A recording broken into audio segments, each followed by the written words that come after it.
مباشرة.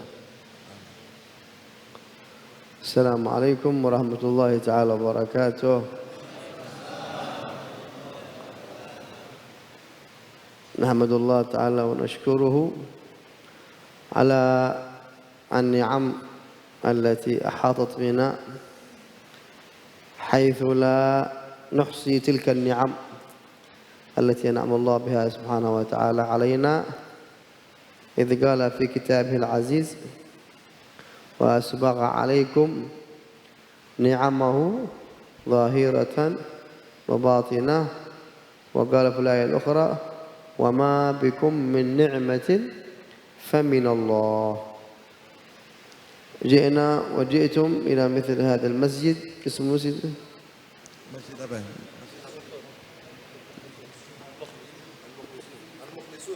مسجد المخلصون. يجعلنا وإياكم إن شاء الله ممن أخلص عبادته لله سبحانه وتعالى حتى يدخل في حزب وفي أهل الإخلاص لله تعالى في جلسة الاثنين التي أسست إن شاء الله على تقوى وعلى خير لنفع الأمة ونفع الإسلام والمسلمين.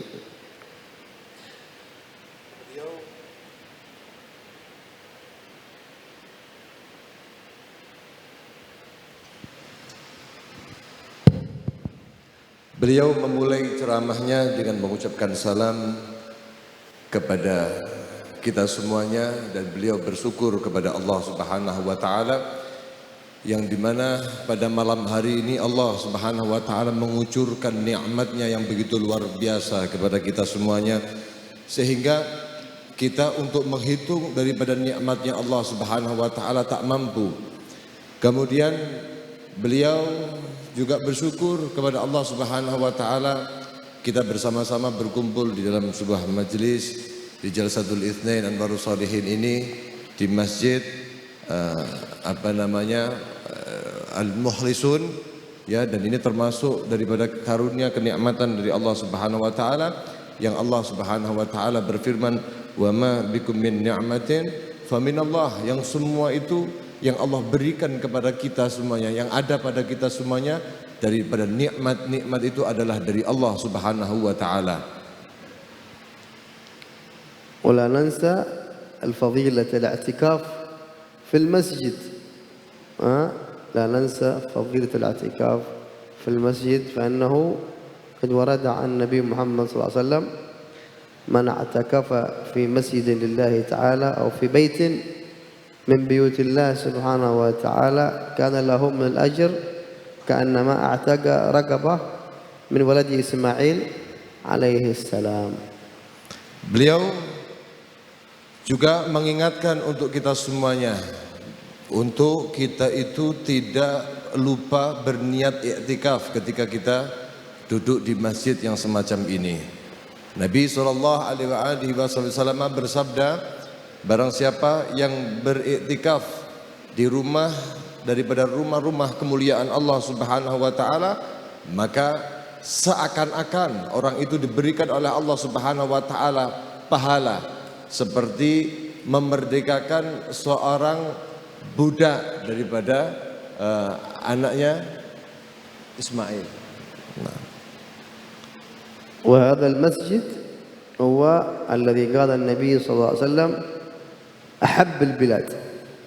أحب البلاد إلى الله سبحانه وتعالى مساجدها وأبغض البلاد إلى الله سبحانه وتعالى أسواقها. Dan masjid yang semacam ini adalah satu tempat yang dimana dicintai oleh Allah Subhanahu wa taala. Nabi SAW bersabda bahwa paling dicintai daripada dalam satu negeri adalah masjid-masjidnya, dan yang paling dibenci oleh Allah Subhanahu wa taala adalah pasar-pasarnya. لأن المساجد بيوت الله أو بيوت الرحمن يذكر فيها الله سبحانه وتعالى وتقام فيها الصلوات الخمس ويتلى القرآن الكريم وإلى غير ذلك من فضائل الأعمال، لأنها هذه من أعظم الأماكن وأحب الأماكن لله سبحانه وتعالى، بعكس الأسواق فيها الكلام السيء، وفيها القسم كذب، وفيها مما لا يخفاكم.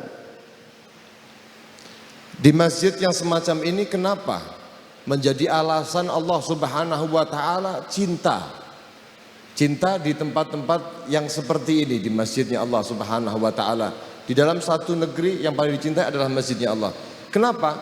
Karena di situ terdapat satu nilai-nilai ibadah kita kepada Allah Subhanahu wa taala.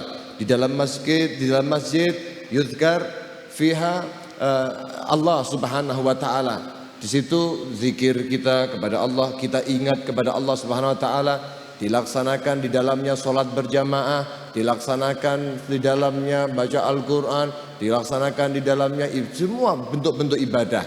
Makanya di situ kemudian menjadi satu tempat yang dimana dicintai oleh Allah Subhanahu wa taala. Sebaliknya, yang paling dibenci oleh Allah Subhanahu wa taala adalah pasar-pasarnya. Kenapa Allah Subhanahu wa taala benci kepada pasar-pasarnya? Karena pada dasarnya kebanyakan daripada pasar-pasar yang ada pada manusia itu adalah tempat di mana tumbuhnya perkataan-perkataan yang sayyi, perkataan-perkataan yang kotor, bahkan akan banyak terjadi sumpah-sumpah yang palsu. Di situ qasam kadzib, sumpah-sumpah palsu. Demi Allah ini harganya begitu, padahal itu semua adalah bentuk kebohongan. Maka di situ menjadi tempat yang dimana dimurkai oleh Allah Subhanahu wa taala. Walhamdulillah subhanahu wa ta'ala wa ashkuruhu annakum ikhtarakum min baini kathir min ibadihi likay takununa fi hadha al-masjid fi hadha al-makan al-mubarak likay tahdhuruna جلسة الاثنين وتتعلمون ما ينفعكم وما يقربكم إلى الله سبحانه وتعالى.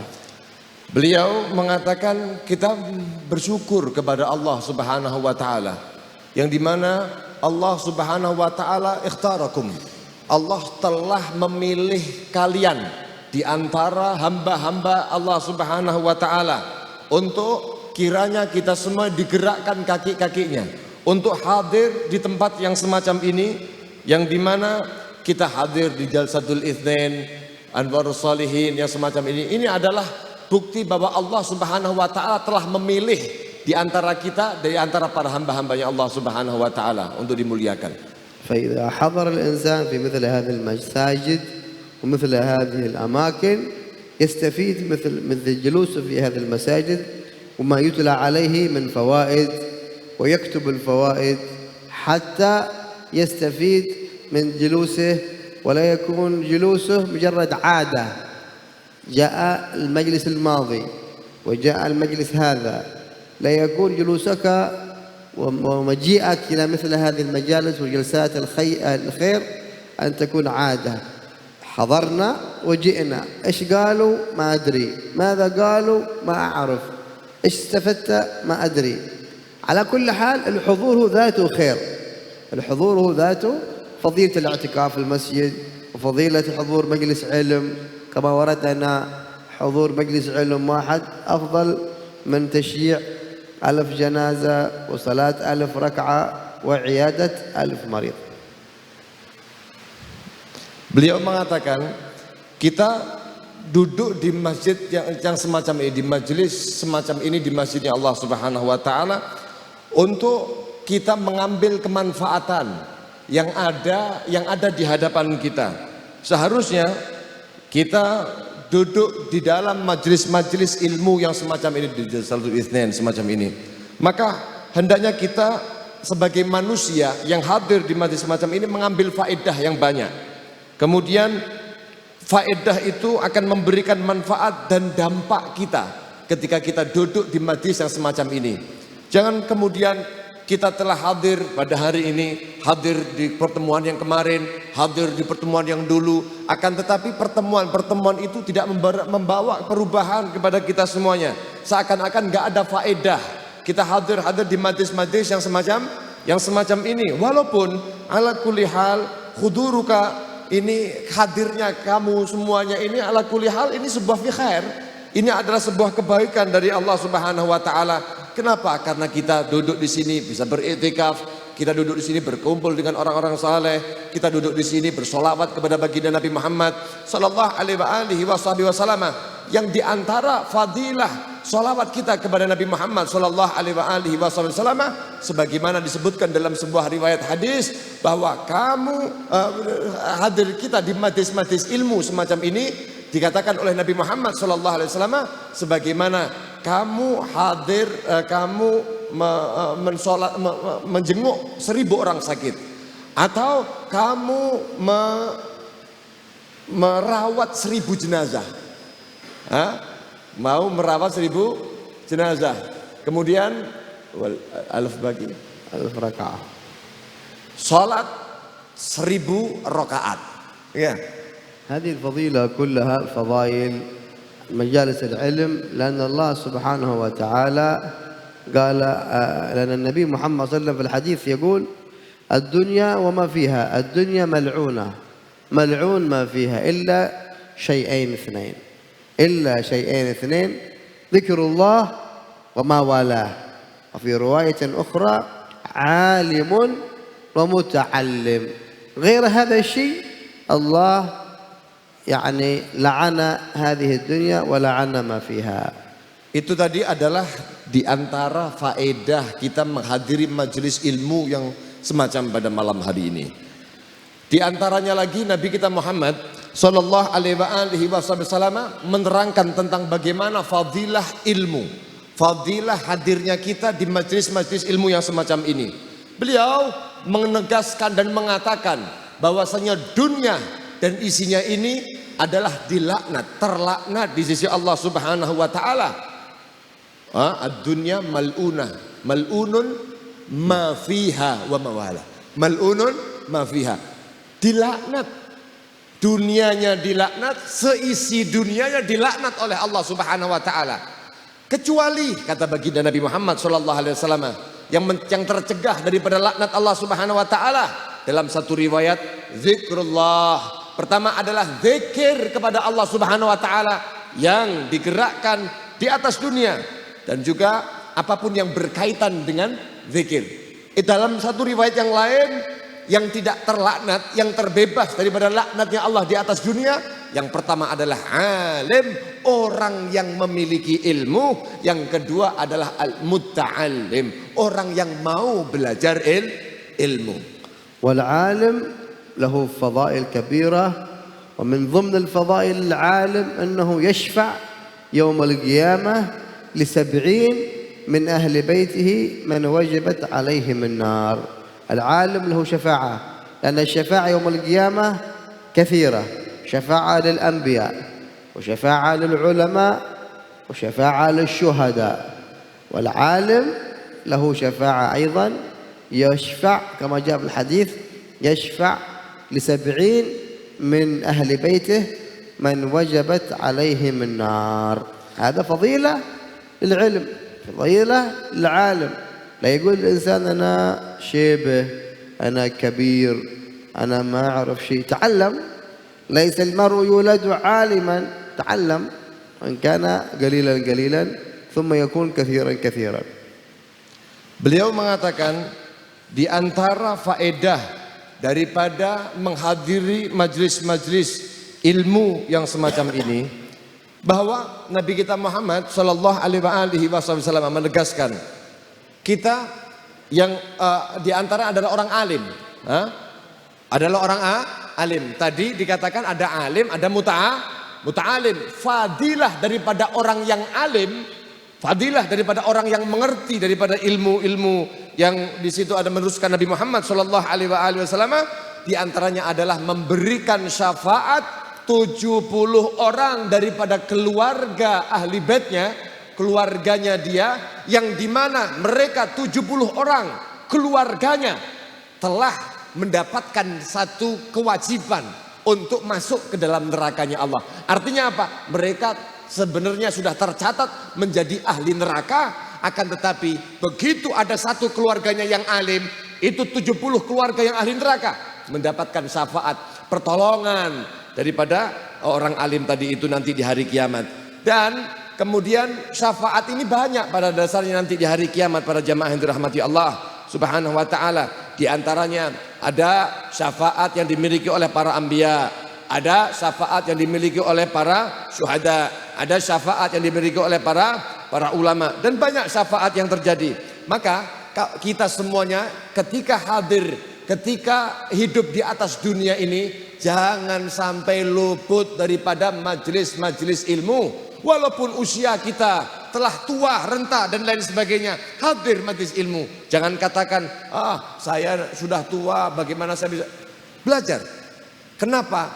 Tidak ada kata terlambat kita untuk belajar. Tidak ada orang itu terlahir dalam keadaan alim. Semua berawal daripada kebodohan. Maka selesaikan kebodohanmu untuk datang di majelis-majelis ilmu yang semacam ini. فهذا العلم ليس له حد والعمر الإنسان أيضا ليس له حد بمعنى أنه الإنسان إذا طلب العلم هذا ما ينتهي العلم ما ينتهي علم هذا واسع جدا على الإنسان أن يأخذ الذي ينفعه يأخذ الذي يستطيع أن يعمل به ثانيا أن العمر ما يقول الإنسان أنا خلاص عمري هذا 60 70 ما أقدر أطلب العلم. الشيخ زكريا الأنصاري طلب العلم وهو ابن 50 سنة. بدأ يطلب العلم كما جاء بعض الروايات أنه كان عمره 50 سنة ولكنه صار شيخ الإسلام أو شيخ في الإسلام. قيل لقب بشيخ الإسلام لكبره لأنه كبير في السن، وقيل أنه صار شيخا في الإسلام لأنه علمه كان واسع جدا وألف الكتب المفيدة في العلم الفقه وغيرها. Jangan jadikan usia kita sebagai halangan. Kenapa? Karena menuntut ilmu itu tidak ada limitnya. Menuntut ilmu itu laisa lahu had, tidak ada batasan sama sekali, dan ilmu itu la yantahi, tidak akan pernah selesai untuk dituntut. Sebanyak apapun ilmu yang telah kau pernah tuntut, kau tidak akan pernah selesai untuk bisa menuntut ilmu itu. Kenapa? Sampai akhir, sampai kematianmu, itu semuanya akan tetap bermanfaat ilmu yang akan kau tuntut. Maka seyogyanya bagi manusia, harusnya kita itu mengambil daripada ilmu apa yang membawa kemanfaatan bagi kita semuanya. Lihat bagaimana Syekh Zakaria Al-Ansari. Beliau itu umur 50 tahun memulai masa belajarnya dengan sungguh-sungguh, kemudian dijadikan oleh Allah Subhanahu wa taala menjadi seorang ulama besar. Dijuluki sebagai Syekhul Islam, maha guru ya di dalam dunia Islam, saking alimnya luar biasa beliau. Ini menurut pendapat yang pertama. Menurut pendapat yang kedua, beliau itu dikatakan lukiba, dikasih lakab sebagai Syekhul Islam itu di usia 50 tahun, bukan masa awal pendidikannya. Para jamaah yang dirahmati Allah Subhanahu wa taala, artinya beliau itu walaupun masih masa tua, beliau terus berijtihad, beliau terus mencari ilmu, terus menambahkan ilmu, sehingga Allah Subhanahu wa taala jadikan beliau Syekh Zakaria Al-Ansari ini sebagai orang yang besar di dunia Islam. Banyak karangan-karangan kitabnya, baik dari dunia fikih maupun tasawuf maupun dalam bab-bab yang lain di dalam fan-fan ilmu agama. في قصة جرت في سوريا هذه الشام. هذه القصة فيها حكمة من طلب العلم. قصة جرت في الشام إن هناك مرأة مات عليها ولد شاب مات على هذه المرأة، فجاءت المرأة لصاحب القبور هذا الذي يحفر القبور، قالت له احفر قبرا لابني توفي. فحفر القبر وجاءت الجنازة وأخذوا هذه الجنازة ووضعوها في القبر. فلما أخذ هذا الذي يحفر القبور الجنازة جاء ملكين أو جماعة يركبون على حصان، أخذوا هذه الجنازة في القبر، وهذا الرجل لم يستطع أن يتحمل فأغمي عليه، لأنه رأى منظر غريبا، رأى منظر عجيبا، لم يستطع أن يتحمل هذا المنظر.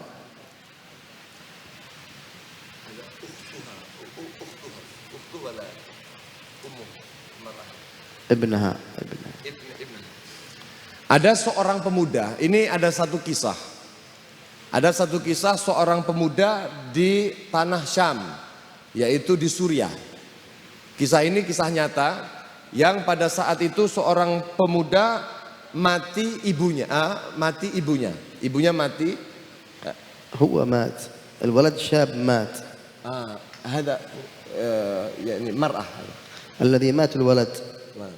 Berarti seorang perempuan ya, seorang perempuan punya satu anak laki-laki meninggal dunia. Begitu telah meninggal dunia,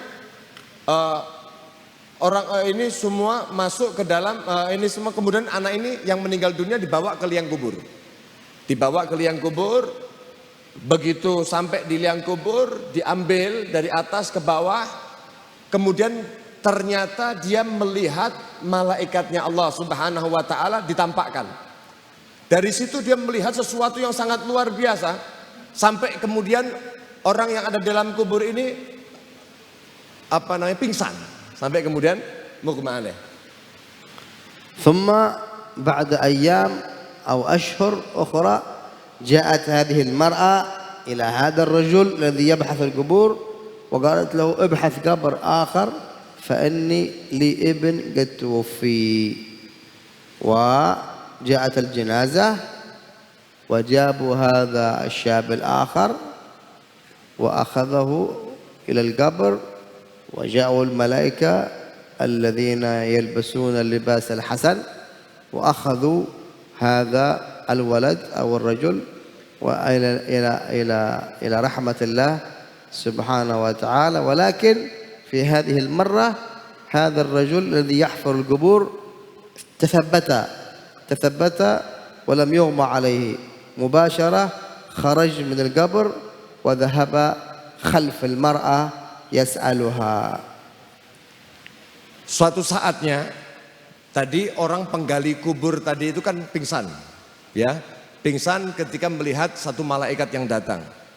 Suatu saatnya setelah beberapa bulan, ya, setelah beberapa hari atau beberapa bulan, kemudian datang lagi jenazah. Datang lagi Ibn Thani. Anaknya yang kedua, ya. Jadi anak yang pertama sudah mati, kemudian mati lagi anak yang kedua setelah beberapa bulan. Kemudian sama kejadiannya begitu, anak ini dimasukkan ke dalam liang kubur, kemudian didatangi malaikat sebagaimana yang tadinya, tapi kemudian yang kejadian yang kedua ini berbeda halnya. Tidak kemudian dia pingsan, tapi dia itu kuat, sahabat. Dia itu kuat menghadapi itu semuanya. Sampai kemudian dia naik di atas tanahnya dari liang kubur, naik membuntuti seorang perempuan yang menjadi ibu dari anak-anak yang mati tadi itu. فذهب ويسألها من هؤلاء الذين ماتوا؟ قالت لا تسألني أني مرأة حزينة، لا تسألني أني فقدت أولادي، لا تسألني كثيرا أني حزينة، لا تسألني. Beliau kemudian karena tadi melihat kejadian yang luar biasa, itu anak yang meninggal dunia tadi, ya, kemudian didatangi malaikat dengan pakaian yang bagus luar biasa. Nah, suatu saat dia setelah mati yang kedua dia pergi, dia naik ke atas tanah, kemudian mengejar perempuan tadi itu, mau bertanya, ini siapa? Siapanya Anda? Perempuan tadi itu dalam keadaan sedih. Dia mengatakan, jangan kau bertanya tentang siapa yang mati ini akan menyedihkan aku, kata beliau. فقالت أنا حزينة لا تسألني ولا تؤذيني بسؤالك. قال لها نعم أريد أن أعرف ما كان عمل هؤلاء الابنين، ماذا كانوا يعملون، لأني رأيت في القبر كذا وكذا وكذا، شيء عظيم جدا وشيء كبير جدا، لأن مقامهم كبير جدا، فأريد أن نعرف ماذا كان يعملان هؤلاء الاثنين. Lalu orang ini terus bertanya kepada ibunya. Karena tadi ibunya tidak mau menjawab. Lalu orang ini bertanya kepada seorang perempuan tadi yang menjadi ibu anak-anak yang meninggal dunia. Mengatakan, aku tidak bertanya tentang bagaimana kematian-kematian anakmu, bukan. Tapi yang menjadi pertanyaan utamaku adalah apa sih yang dahulu dilaksanakan atau diamalkan oleh anak-anakmu. Oleh orang-orang ini yang meninggal dunia. Apa amal-amal mereka? Kenapa? Karena aku melihat di dalam kuburnya ketika meletakkan di dalam liang lahatnya itu kok luar biasa. Ini memiliki satu magam kedudukan yang luar biasa. Dia melihat begini, dia melihat begitu. Dia penasaran apa sih amalnya ketika di masa dunia. قالت نعم إذا أردت أن تعرف فأما ابني الأول فهو طالب علم يطلب العلم الشريف على يد المشايخ بالسند المتصل إلى النبي محمد صلى الله عليه وآله وسلم. وأما ابني الآخر فهو كان يشتغل ويعمل ويساعد أخوه في طلب العلم، ينفق على أخيه في طلب العلم. هذان الأخوين أو الابنين الله سبحانه وتعالى أعطاهم من الأجر والثواب، أن هذا طالب علم والآخر كان ينفق على أخيه في طلب العلم. Kemudian ibu yang ditinggal oleh kedua anaknya tadi akhirnya menjawab, ya kalau memang keinginanmu adalah pengen tahu apa sih amalan daripada putra-putraku yang telah meninggal dunia yang kemudian menjadi satu hal yang kau lihat keindahannya, maka akan aku jawab. Yang pertama, anakku yang meninggal dunia pertama tadi, yang dahulu meninggal dunia yang pertama, dahulu dia meninggal dalam keadaan statusnya menjadi talibul ilm, orang yang sedang menuntut ilmu dengan sanad yang benar, dengan sanad yang muttasil sampai kepada baginda Nabi Muhammad sallallahu alaihi wasallam. Dan anakku yang meninggal yang kedua, ini orang bukan thalibul ilm, ini orang bukan anak-anak pesantren, akan tetapi dia meninggal dunia dalam keadaan disibukkan dengan pekerjaannya. Tapi pekerjaan ketika masa hidupnya itu bukan hanya memburu keduniawian saja, akan tetapi ternyata tujuan daripada kerjanya adalah untuk yusa'id akhah, untuk dia itu membantu saudaranya, untuk menuntut ilmu, untuk membekali saudaranya, untuk membiayai saudaranya. Sehingga dua hal tadi itu, yang pertama mencari ilmu, yang kedua membantu orang yang menuntut ilmu, itu menjadi penyebab Allah Subhanahu wa ta'ala memberikan ajar, thawab, memberikan pahala, memberikan ganjaran yang besar kepada kedua orang yang meninggal dunia tadi itu. فلما عرف هذا الذي يبحث القبور عرف هذه القصة عزم، وقدوا شيبه قدوا كبير 50 سنة أو حواليها. لما عرف هذه القصة وعرف هذه النتيجة قرر من تلك اللحظة أن يترك هذا العمل حفر القبور ويذهب ويطلب العلم على يد الشيوخ. فذهب إلى جامع من جوامع دمشق ومسجد من مساجد دمشق، أراد أن يتعلم. فاستغربوا المشايخ، قال لهم أريد أن أتعلم. ماذا تتعلم أنت شيبة؟ ماذا تريد من العلم؟ قال لا، أريد أن أتعلم، عندي نية قوية وعندي همة قوية أتعلم. كيف؟ إيش القصة؟ فحكى لهم القصة التي جرت معه. فقالوا له ما دام هكذا فعليك أن تطلب العلم. فتعلم وتعلم حتى صار عالما كبيرا، وكانت أيضا أولاده من كبار العلماء في دمشق. وكانوا يقولوا لهم القبوري أو القبوريين أو الذين يحفرون له، الذين يحفرون القبور، كان هذا لقب لجدهم الأول الذي كان يحفر القبور. Al-Quburi. Kemudian suatu saat ketika melihat hasil, ya, hasil yang dilihat begitu luar biasa demikian itu, orang ini yang ahli, yang biasanya kerjaannya gali kubur, tukang gali apa? Kubur, dia langsung meninggalkan pekerjaan biasanya menggali kubur. Dia tinggalkan itu semuanya. Setelah apa? Setelah melihat natijah. Setelah melihat hasil yang begitu luar biasa yang dialami oleh orang-orang yang tadi disebutkan tadi. Akhirnya punya azam yang kuat, punya niat yang kuat untuk meninggalkan pekerjaannya dan dia bergegas untuk mencari ilmu. Datanglah suatu saat beliau ke menuntut ilmu ke masjid-masjid yang ada di kota Damaskus, di kota Damaski, yaitu Syam, ya, di Jami' Damask. Di situ dia tanya, dia di situ duduk, dia hadir majelis-majelis ilmu dan lain sebagainya. Lalu sampai bertemu dengan seorang syekh, seorang guru yang luar biasa. Dilihat orang ini, ada apa ente kesini? Sudah tua renta, sudah beruban, sudah putih. Ya, ditanya, kenapa kamu datang ke sini? Dikatakan oleh dia, saya mau cari ilmu. Lah, bagaimana kamu cari ilmu? Lah, ente sudah sebeh. Kamu ini sudah tua. Memang apa yang menjadi support, ya, menjadi pendukung atau menjadi penyemangat kamu itu mau mencari ilmu walaupun di masa tuamu? Kemudian dia menceritakan kisah itu. Kisah bagaimana dia dulu menggali kubur dan bertemu dengan pemuda-pemuda thalibul ilm dan orang yang membiayai orang yang mencari ilmu. Kemudian syekh itu kemudian mengatakan tata'allam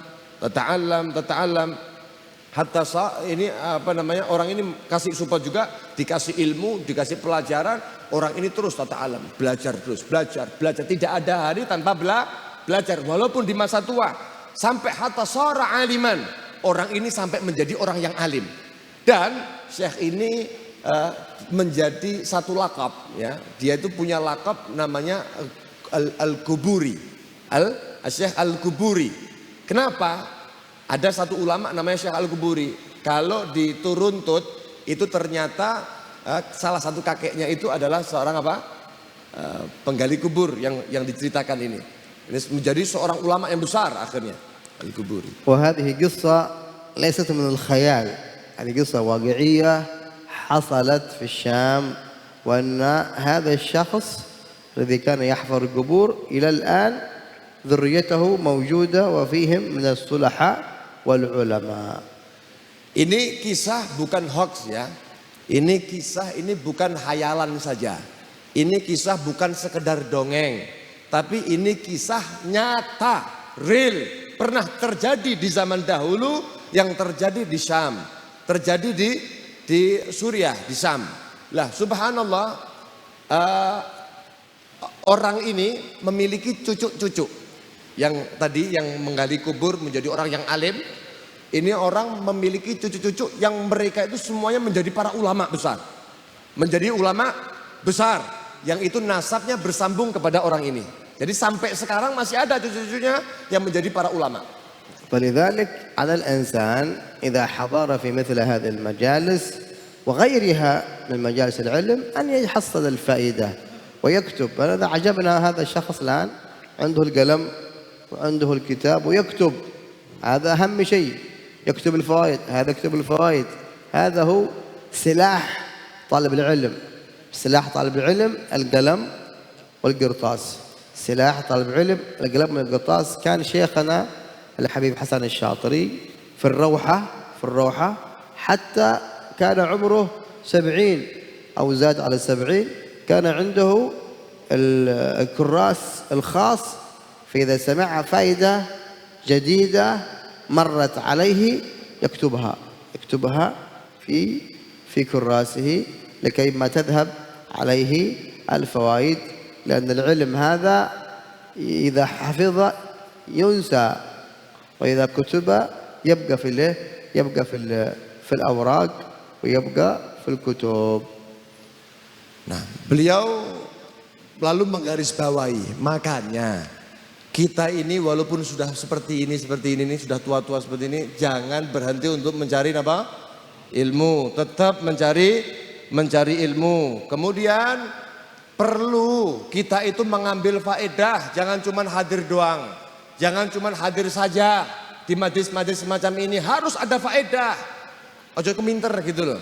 Beliau tadi takjub dengan salah satu dari antara kalian yang membawa catatan, yang membawa pulpen, yang membawa kertas. Beliau mengapresiasikan, seharusnya jenengan hadir di Jalsatul Isnin itu begitu. Sampai itu seharusnya bawa pulpen, bawa kertas, itu kalau jenengan itu pengen menjadi thalibul ilm, seperti itu seharusnya. Jangan kemudian malah hanya duduk saja tanpa ada manfaat yang bisa diambil. Ya, seharusnya kita itu mencatat dari apa faedah-faedah yang kita dapatkan di majlis-majlis semacam ini. Kenapa? Karena Alkitabah silahul talibul ilm, al-qalam wal-qirtas. itu menjadi silah senjata. Senjatanya orang yang mencari ilmu itu dua hal. Yang pertama pulpen, yang kedua itu adalah kertasnya, daftarnya. Seharusnya begitu, kayak prajurit sampai niku perang tapi gak nggawa senjata, kalah Pak. Nggih. Makanya ilmu yang dicatat itu dia akan tetap ada. Akan tetapi kalau kemudian tidak dicatat, dia akan mudah hilang. Bagaimana? Al-Habib Hasan Asy-Syatiri, beliau itu walaupun usia beliau 70 tahun, dalam 70 tahun, dan beliau itu ulama besar di Tanah Tarim. Beliau itu tidak pernah hadir di dalam satu pengajian atau apa, kecuali tetap bawa yang namanya pulpen sama yang namanya daftar atau yang namanya kertas ini, ya, buku. Bagaimana beliau ketika dengar satu faedah yang baru, catat. Faedah baru catat, sampai terkumpul ribuan daripada faedah-faedah itu. Nah, ilmu itu begitu, kalau yang tidak tercatat yunsa, akan hilang. Tapi yang dicatat ya bekal, dia akan tetap kekal. Kita bisa mengambil faedah kapanpun nanti kita inginkan. Wa fi marra min marrat hunaka kana rajul a'ma wa kanat bintahu taqudahu ila majalis al-ilm liyahdhur majalis al-ilm kull yawm yastafid faedah ويرجع كل يوم يستفيد فائدة مجلس العلم ويعمل بها ويرجع. في يوم من الأيام هذا الرجل الأعمى في طريقه إلى مجلس العلم أراد أن يبول، جاء له البول فأراد أن يبول، فجاء بنته قالت له لحظة يا أبي أدق لك الأرض، لأن إذا دكيت الأرض الرشاش حق البول ما يجي في ثيابك حتى ينجسها. قالوا هكذا، قالت نعم يا أبي، إذا أردت أن تبول فعليك أن تدك الأرض الصلبة حتى تكون أرض رخوة حتى لا يصيبك البول والرشاش البول في ثوبك. Itu lihat bagaimana pentingnya kita itu memiliki satu faedah yang bisa yang kita agendakan pada satu hari, ya. Maka jangan pernah terbebas berjalan satu hari pun di antara kita kecuali ada faedah yang kita miliki. Tuh lihat bagaimana kisah seorang anak kecil perempuan memiliki seorang ayah yang sudah tua buta lagi. Sudah tua buta. Tapi orang tua yang buta ini punya satu keyakinan atau punya satu tekad begitu, bahwasanya tidak boleh setiap hari kecuali ada faedah yang tercatat, yang diambil manfaat, yastafid. Suatu saatnya beliau ini mesti ngajak anaknya ini ke mencari ilmu, dapat faedah, pulang ke sana cari ilmu, faedah, pulang. Suatu saatnya ini perjalanan belum sampai kepada majelis ilmu, belum sampai ke majelis ilmu. Lalu kemudian orang tua ini yang buta merasa pengen kencing. Akhirnya ini orang minggir ke satu tempat, ke satu tanah yang tandus. Kemudian dia duduk jongkok mau kencing. Sama anak perempuannya tadi dihalangi, "Bapak jangan dulu. Kalau Bapak mau kencing, itu tanah yang tandus kita gali dulu. Kita lemburkan dulu. Kita lembutkan dulu, digempur dulu. Setelah itu baru Bapak itu kencing di situ." "Loh kenapa nak?" "Iya Pak, karena ketika Anda kencing di atas media tanah yang keras, maka nanti akan memberikan najis kepada baju Anda, kepada kaki Anda, ke bagian tubuh kita Pak. Nanti bahaya, nanti kecipratan najis. Tapi kalau kita lembutkan tanah itu, nanti itu akan terhalang. Sehingga tidak akan kemana-mana najisnya Pak." Nah akhirnya subhanallah, orang ini mengatakan kepada anaknya, "Sudah kalau begitu kita pulang."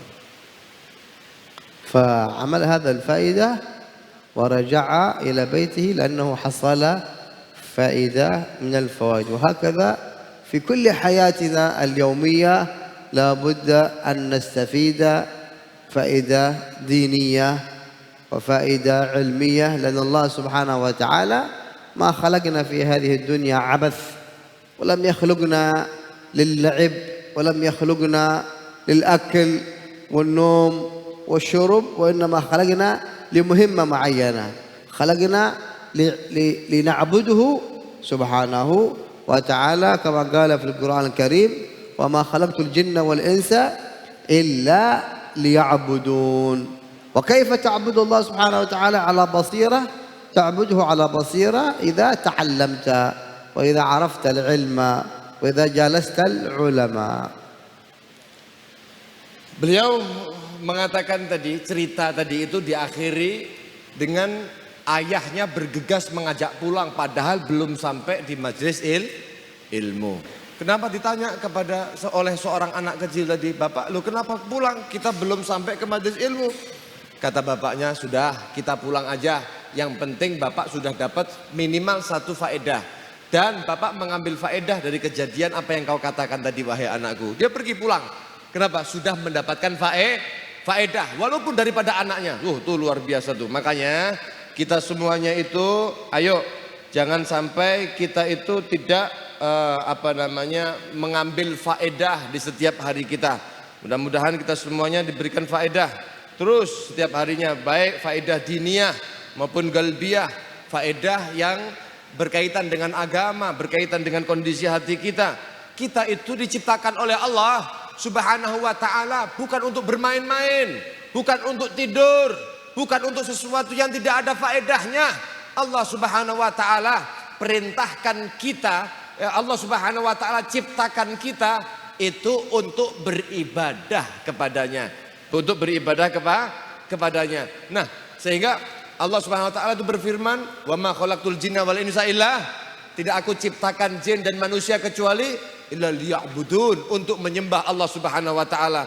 Tapi kita harus tahu bahwasanya ketika kita itu mau menyembah Allah Subhanahu wa ta'ala, mau kita melakukan satu ritual persembahan seorang hamba kepada Allah penciptanya Subhanahu wa ta'ala, itu juga harus baik. Dan tidak akan pernah baik satu ibadah yang kita lakukan kecuali kita itu mau mencari ilmu. Dengan ilmu kita akan diperbaiki, dan juga kita duduk bersama dengan orang-orang ahli ilmu, bersama dengan orang saleh. كثير من الناس يصل عمره 40 سنة، يصل عمره 50 سنة وما يعرف كيفية الغسل الواجب. عمره 40 سنة ما يعرف سنن الجمعة. عمره 40 سنة ما يعرف من هو محرم ومن هو غير محرم له. فكثير ناس يشيب في الإسلام وهو مسلم، ولكن كثير من الأمور الواجبة يجهلها، ما يعرفها، ويجامع أهله ولا يعرف أنه عليه واجب غسل، يتوضأ بس. هذا كثير حصل من الناس، كثير عرفناهم أنهم مقصرين في حضور مجالس العلم، فتجده يصل عمره 40 سنة 50 سنة ما يعرف أن الجنابة هذا واجب الغسل.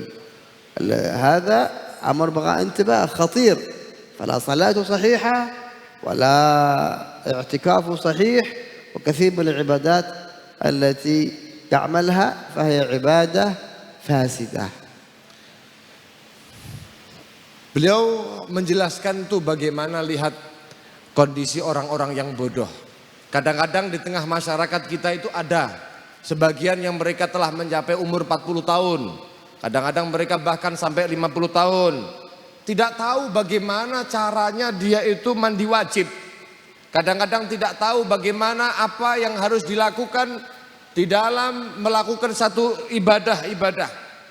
Terutama masalah toharoh, masalah bersuci. Itu kadang-kadang Masya Allah, ini ada seorang yang umurnya sudah tua seperti itu. Selama dia itu menjalani kehidupan ini, dia kadang-kadang berhubungan badan dengan istrinya. Kemudian dia hanya berwuduk saja, lalu kemudian langsung melaksanakan sholat, melaksanakan lain sebagainya, sholat, i'tikaf dan lain sebagainya. Ini kan parah yang seperti ini.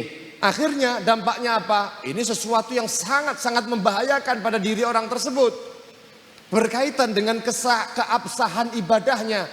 Orang yang dengan cara yang salah, wutoharohnya salah, maka sholatnya disangsikan kesahannya, i'tikafnya disangsikan kesahannya, ngajinya disangsikan kesahannya, dan lain sebagainya. Itu semuanya karena sebab satu, dia tidak mau hadir di majlis-majlis ilmu yang seperti ini. Dia tidak tahu, akhirnya membahayakan pada dirinya. Qala Rasulullah sallam, "Dzaqa halawatul iman man radhiya billahi rabban bil islam dinan bi Muhammadin sallallahu alaihi wasallam nabiyyan wa rasulah." Dzaqa halawatul iman.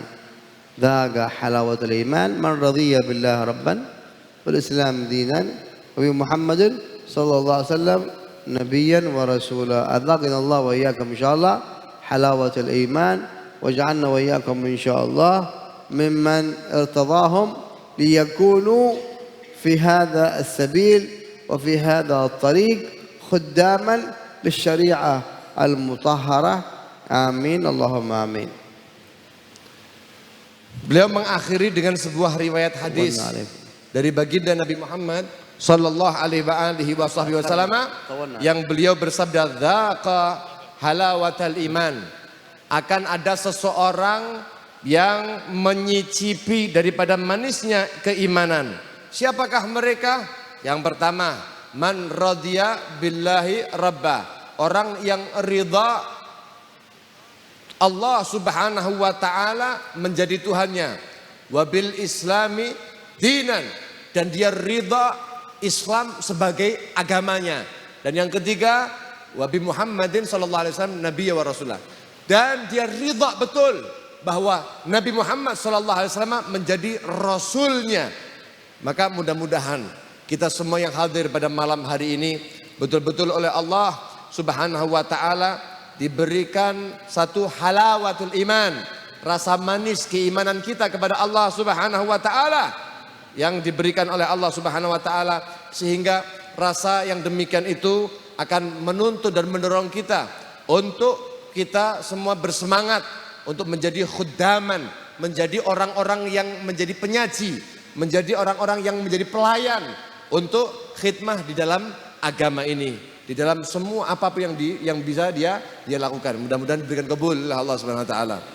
Nasallallahu subhanahu wa ta'ala al-qabul wal iqbal ويبارك في مثل هذه المجالس يسوع الاثنين وفي الحاضرين جميعا، ويقضي جميع حاجاتنا ويشفي جميع أمراضنا، ويكون أولادنا وأولادكم صالحين وصالحات، واجعلنا وإياكم إن شاء الله يرزقنا الله طول العمر في عافية وسلامة. آمين. حسن الخاتمة عند الموت. بعد طول العمر في عافية على لا إله إلا الله محمد رسول الله، متحققين بحقائقها ظاهرا وباطنا في خير ولطف وعافية.